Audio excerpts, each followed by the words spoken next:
Allah subhanahu wa ta'ala bukan zat yang lemah. Karena itu Allah subhanahu wa ta'ala zat yang maha kaya, yang tidak membutuhkan kepada selainnya. Maka sebagaimana Allah subhanahu wa ta'ala kana Allahu wa lam yakun syai'un ghairuh, sebagaimana Allah subhanahu wa ta'ala ada tanpa tempat sebelum terciptanya tempat, maka Allah subhanahu wa ta'ala juga ada tanpa tempat setelah terciptanya tempat. Tidak berubah.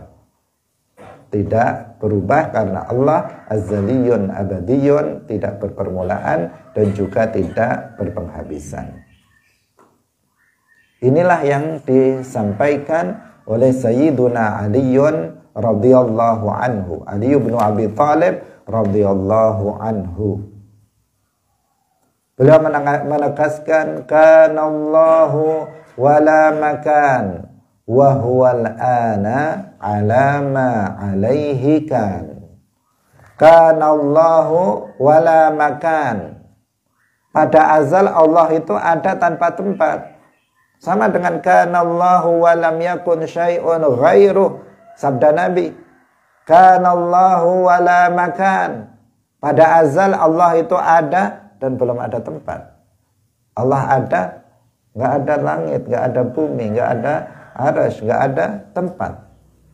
Wa huwal ana, dan dia sekarang, artinya setelah terciptanya tempat, setelah langit diciptakan, setelah bumi diciptakan, setelah arsy diciptakan, dan setelah tempat-tempat yang lainnya diciptakan, ala makana, Allah tetap seperti semula, ala ma alaihi kana, tetap seperti semula, ada tanpa tempat. Ini siapa yang mengatakannya? Sayyiduna Ali bin Abi Thalib radhiyallahu anhu. Dan ini serupa dengan penjelasan Rasulullah sallallahu alaihi wasallam dalam hadis sahih, kanallahu wa lam yakun syai'un ghairuh. Hadirin yang dirahmati oleh Allah subhanahu wa ta'ala. Kemudian ada hadis yang lainnya yang juga menegaskan tentang masalah ini,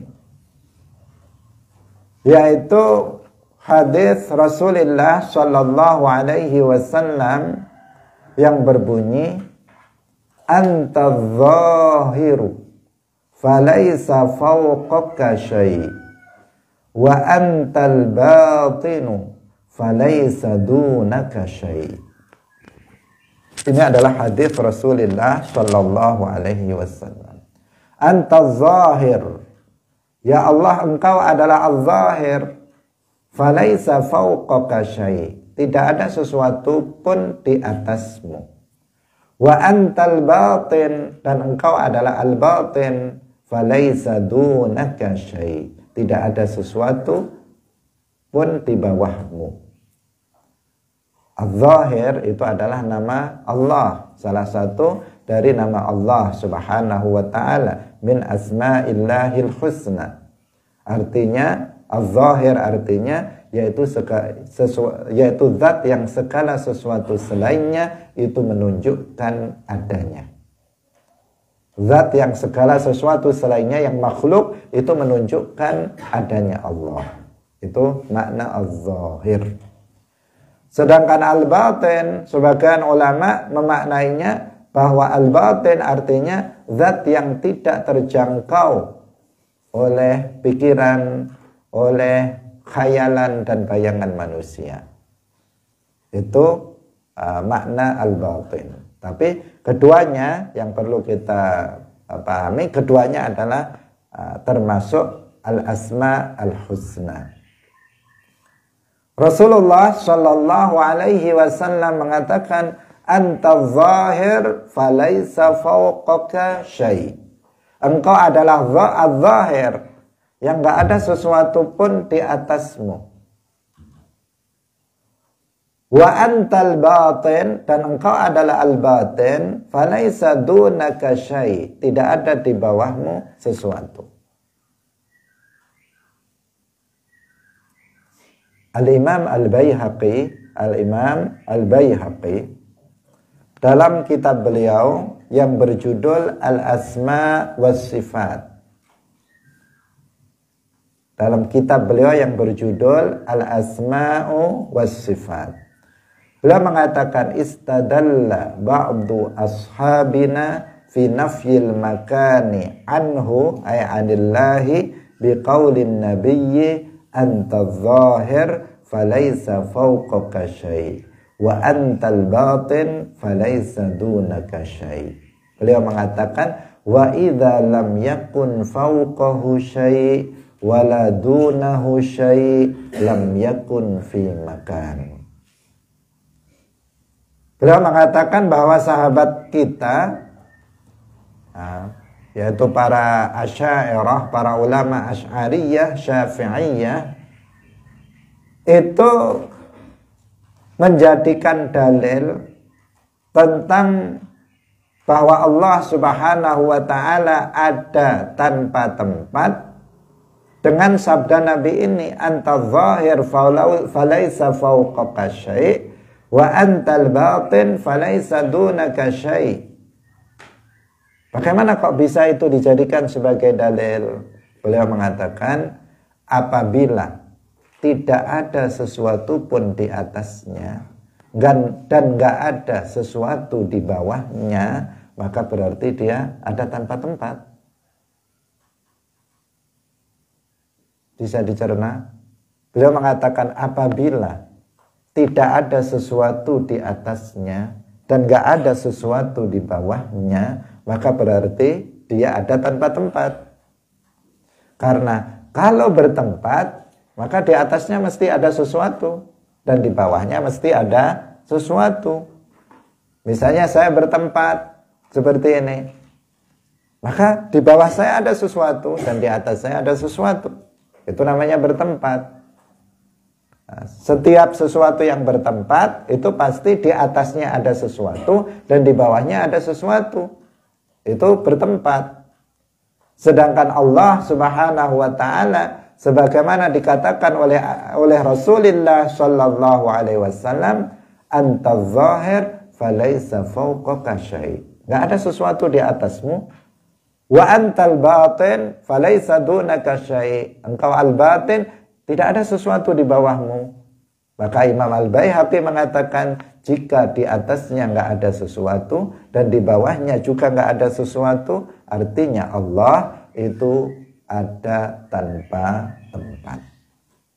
Dalil dari hadis yang menjelaskan tentang bahwa Allah Subhanahu wa ta'ala itu ada tanpa tempat. Hadirin yang dirahmati oleh Allah Subhanahu wa ta'ala, sudah sangat nyata kebenaran keyakinan Ahlus Sunnah wal Jamaah bahwasanya Allah Subhanahu wa ta'ala ada tanpa tempat berdasarkan ayat Al-Qur'an dan berdasarkan dua hadis Rasulullah sallallahu alaihi wasallam yang sudah kita sebutkan. Kita sebutkan hadis yang lain, hadis yang lainnya, bahwa Rasulullah sallallahu alaihi wasallam sabda, beliau mengatakan aqrabu ma yakunul abdu mir rabbihi wa huwa sajidun. Aqrabu ma yakunul abdu min rabbih wa huwa sajidun. Seorang hamba yang paling dekat kepada Tuhannya adalah apabila dia sujud. Ketika seseorang itu sujud. Hadis ini memberikan isyarat kepada kita bahwasanya Allah Subhanahu wa ta'ala itu ada tanpa tempat, ada tanpa arah. Memberikan isyarat itu.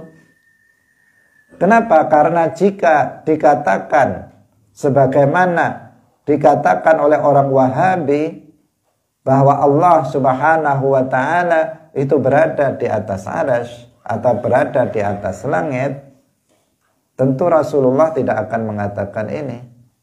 bahwa orang yang paling dekat kepada Allah adalah orang yang sedang sujud. Tentu tidak akan mengatakan seperti itu. Yang paling dekat kalau Allah itu bertempat di atas langit atau di atas arsy, tentu yang paling dekat adalah mereka yang tinggal di apartemen di lantai 100 yang lebih dekat, karena lebih dekat dengan langit atau lebih dekat dengan arsy.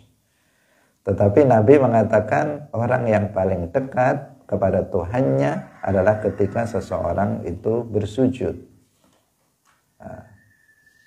Yang dekat di sini yang dimaksud adalah dekat dari sisi, bukan dari sisi jarak atau tempat, tetapi dari sisi kedudukan dan derajat. Kedudukan dan derajatnya indallah adalah ketika seseorang sedang bersujud kepada Allah Subhanahu wa ta'ala. Ini juga memberikan isyarat bahwasanya Allah Subhanahu wa ta'ala itu ada tanpa tempat. Hadirin yang dirahmati oleh Allah Subhanahu wa ta'ala. Hadis yang lain. Dalam hadis yang lain Rasulullah sallallahu alaihi wasallam bersabda, "La tufaddiluni ala Yunus bin Matta." La tufaddiluni ala Yunus bin Matta. Ini adalah konteksnya adalah ketika Rasulullah Shallallahu Alaihi Wasallam dimi'rajkan. Rasulullah Shallallahu Alaihi Wasallam ketika dimi'rajkan, beliau naik sampai ke atas langit ketujuh, sampai di Sidratil Muntaha. Di dekat Sidratil Muntaha, sebuah pohon yang sangat besar dan indah yang berada di atas langit ketujuh. Rasulullah berada di tempat yang sangat tinggi. Beliau bersabda, ketika beliau berada di tempat yang sangat tinggi dan Nabi Yunus alaihissalam itu berada di dasar lautan, di dalam perut ikan. Nabi Yunus alaihissalam. Kemudian Nabi bersabda, "La tufaddiluni ala Yunus bin Matta." Jangan lebihkan aku atas Yunus ibnu Matta hanya gara-gara apa? Hanya gara-gara tempatnya. Karena beliau berada di atas langit ketujuh di Sidratil Muntaha, kemudian Nabi Yunus berada di dasar lautan yang paling dalam, maka kamu mengutamakan aku dengan dia. Artinya jangan menilai kemuliaan seseorang itu berdasarkan tinggi atau rendahnya tempatnya. Tetapi kemuliaan itu adalah karena pemuliaan dari Allah Subhanahu wa ta'ala. Kenapa Rasulullah itu menjadi afdalul makhlukat, makhluk yang paling mulia? Karena diberi kemuliaan oleh Allah. Jadi kemuliaan seseorang itu tidak ditentukan oleh apa? Oleh tempat. Tetapi kemuliaan seseorang itu karena dimuliakan oleh Allah Subhanahu wa ta'ala. Tidak ditentukan oleh tempatnya. Kemuliaan Nabi Muhammad sallallahu alaihi wasallam itu bukan karena Nabi Muhammad itu pernah dimi'rajkan kemudian berada di atas langit ketujuh. Bukan karena itu, tetapi Nabi Muhammad menjadi afdalul makhlukat karena dimuliakan oleh Allah Subhanahu wa ta'ala atas alam semesta ini. Bisa dipahami? Karena itulah maka Nabi mengatakan jangan utamakan aku atas Yunus ibnu Matta. Artinya konteksnya saya waktu itu berada di Sidratil Muntaha. Nabi Yunus berada di dasar lautan yang paling rendah, antara yang tertinggi sampai terendah. Jangan utamakan aku atas Yunus ibnu Matta atas dasar tempat. Atas dasar apa? Tempat. Karena tempat yang tinggi itu tidak menunjukkan tingginya derajat seseorang.